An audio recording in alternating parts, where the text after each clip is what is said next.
So hi everyone. So I am Hamera K. Uy. So I am the first reporter of our group. So my topic is conflict resolution. So what is conflict resolution? So conflict resolution is the process of settling disagreements peacefully by using communications, understanding, and problem-solving skills. The goal is to reach a solution that is fair for everyone involved. So, ang conflict resolution daw is ito yung pagbibigay ng solution doon sa problema ng dalawang panig or dalawang tao na nagkakaroon ng misunderstanding na which is nire-resolba. So, dapat sa pagbibigay ng solution is dapat fair enough para hindi mas lalala pa yung situation. So, that is conflict resolution. Pagbibigay ng solution sa problema by using communication and understanding. So, next. So, let's proceed to importance of the conflict resolution. So, first is prevent escalation. So, prevent escalation stops disagreements from turning into bigger fights. So, ang prevents escalation is ito yung pagbibigay ng or pagbibigay ng kumbaga inaagapan natin yung situation or misunderstanding para hindi lumaki or mas lalala. So, dapat sa mag-asawa, like for example sa mag-asawa is, halimbawa kung may kahit konti lang na misunderstanding is, dapat na inaayos agad-agad kasi para ngayon nga, para hindi na lumaki yung problem or yung misunderstanding. So, next is build trust and respect. So, sa build trust and respect, encourages empathy and understanding between parties. So, sa build trust and respect is, isa ito sa pinakamahalagang bagay na which is meron ang isang tao. Kasi nga, kung walang tiwala or trust at saka respeto yung isang tao, so like for example, sa dalawang grupo, kung isang grupo yung kinausap mo at hindi mo kinausap lahat, kung ano yung sinabi mo doon sa isang grupo, iba naman yung dating doon sa isang grupo. So sa pagbibigay kasi ng solution is dapat kakausapin mo yung dalawang grupo, 'di ba? As a mediator kasi dapat wala kang kinakampihan doon sa dalawang panig or sa dalawang grupo na may conflict. So dapat fair enough lang yung pagbibigay natin ng solution. So that's build trust and respect. So next is improves productivity. People work better when conflicts are handled constructively. So sa improves productivity naman, so kapag maayos yung pag-handle ng gulo, pagsasaayos ng gulo, mas na nagiging productivity yung isang lugar or yung both group kapag naayos yung problema. Pagka walang gulo na iniisip, so kapag naayos na yung gulo or pagka maayos yung pagsosolve ng gulo, maayos na yung yung kumbaga like for example sa trabaho, 'di ba? Kung may iniisip tayo na problema or mga gulo na hindi pa naaayos, so yung 'di ba yung utak natin parang hindi tayo makafocus doon sa ginagawa natin. So kapag naayos 'yon, so parang free na yung utak natin na mag-isip, wala tayong iniisip na ibang problema, parang nakafocus lang tayo doon sa work natin. So next is promotes cooperation. So, create solution that satisfy everyone, not just one-sided. So, sa promotes cooperation, 'di ba? So, 'di ba yung conflict resolution is nagbibigay siya ng or nagre-create siya ng solution or nagagawa ng solution yung problem para ma-satisfy yung bawat isa, not just yung isang side kundi both sides. So, let's proceed to common causes of conflict resolution. So, first is miscommunication or poor communication. Diba sa, like for example, is, isa rin to sa cause ng pagkakaroon ng conflict. Kasi like for example, ikaw, may nagkukwento sa'yo or kumbaga may sinasabi siya sa'yo, tapos ikaw hindi ka naman nakikinig ng maayos. So, parang iba yung dinig mo doon sa sinabi niya. So, doon pa lang nagkakaroon na tayo ng misunderstanding.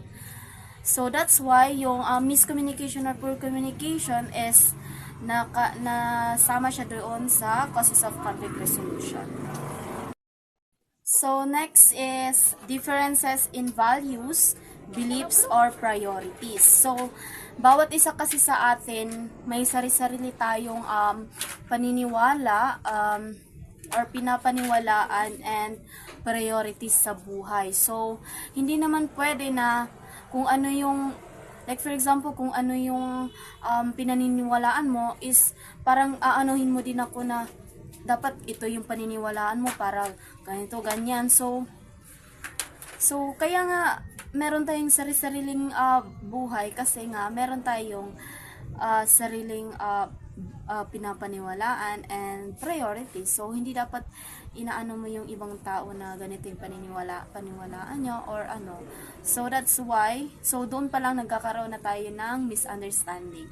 So, dapat, kung ano yung pinaniniwalaan mo, so, sa'yo na yun. Huwag mo nang idama yung ibang tao.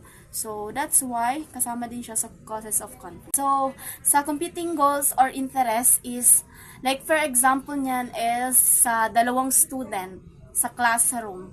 By pair yung project nila, tapos yung pair niya, yung ka-pair niya is, gusto niyang i-pass yung project nila kasi nga, malapit na yung deadline. So, yung ka-pair niya naman is, ayaw pa niya kasi gusto pa niyang ayusin para mas perfect yung project nila para, yun nga, malaki yung grade na makuha nila. So, doon pa lang, nagkakaroon na sila ng misunderstanding or, kumbaga, nabubuo na yung away na sinasabi. So, next is personality clashes. So, sa personality clashes naman is, meron tayong kanya-kanyang personalities na sinasabi. So, di ba minsan kasi minsan sa personality ng ibang, minsan sa personality is, isa rin yan siya sa cause ng pagkakaroon ng misunderstanding kasi meron kasing tao na iba yung personality niya at syempre iba din yung personality mo. So doon pa lang nagkakaroon na tayo ng conflict. Next is misunderstanding and or assumption. So sa misunderstanding or assumption naman is yun yung nagkakaroon ng away through yung sabi-sabi. Diyan, sa sabi-sabi na yan. Diyan talaga minsan nagsisimula yung away sa sabi-sabi. Dapat kasi ikaw na sinasabihan ng kung ganito ganyan, sinusumbungan ka ng kasama mo ng ganito ganyan, about kay ano. So, dapat kasi ikaw, wag ka muna maniwala. Kasi, minsan kasi, pag yung mga sabi-sabi na yan is, minsan dyan, feeling ko 90% dyan is hindi totoo. Kasi, so kaya nga sabi-sabi, 'di ba? So that's why yan yung mga causes ng conflict. And I am the second reporter and my topic is mindful communication. Mindful communication is the practice of speaking and listening with awareness, intention, and compassion. It helps you to stay present in conversation, reduce misunderstanding, and build healthier relationship. And I have 5 examples here of mindful communication. One is the presence. Being present is being fully in the moment rather than thinking ahead about what to say, or next, or getting lost in emotion. And the number 2 is deep listening. Deep listening is listening to understand, not to respond, giving your full attention, no interrupting, no judging. Number 3 is the intentional speech. Intentional speech is choosing words carefully so they are true, helpful, kind, and necessary. And the number 4 is emotional awareness.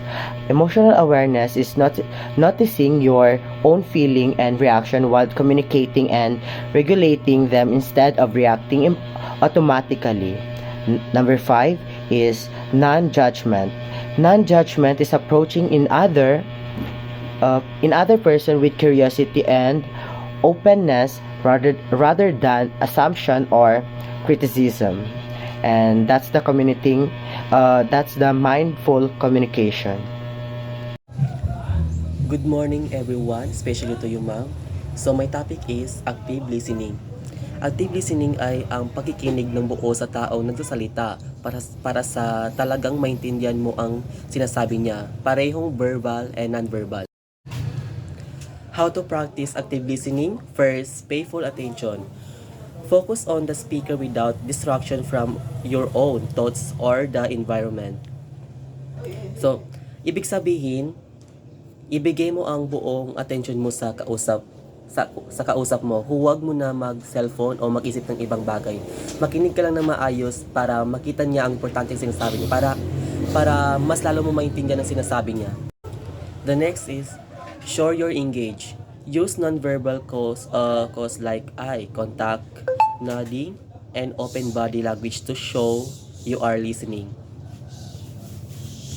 So, hindi sapat na tahimik, gumawa ka ng simpleng kilos tulad ng pagtingin sa kanya, pagnood o pagsabi ng ha, oo, or ganun ba, para malaman niyang nakikinig ka dun sa sinasabi niya. Hi everyone, this is also Pilot and this is my topic for active listening. So first is avoid interruptions. Let the speaker finish their thoughts before you respond. So, ang unang prinsipyo ng active listening ay ang pagbibigyan ng buong oras sa nagsasalita para matapos ang kanilang mensahe. So, ibig sabihin, huwag mo silang putulin, huwag sumingit at huwag agad magbigay ng tugon habang nagsasalita pa sila. So, bakit ito mahalaga? Pagpapakita ng respeto, pinaparamdam mo sa kausap na mahalaga ang kanilang sinasabi. And then, mas malino na pag-unawa, mas maintindihan mo ang buong mensahe kapag hinahayaan mo silang matapos. So, next, iwasan miscommunication. Kapag hindi mo sila pinutol, mas mababa ang chance na mali ang pagkakaintindi mo. So, next is listen to understand. Concentrate on the content, intent, and emotion behind the message, not just on planning your response. So, ang ibig sabihin, hindi lang sapat na marinig ang salita. Dapat unawain mo ang tunay na mensahe. Ang active listener ay nakikinig para umintindi, hindi para maghanap agad ng isasagot. So, ano ang dapat mong unawin? Content, ano ang mismong kwento o impormasyon. Intent, bakit niya ito sinasabi?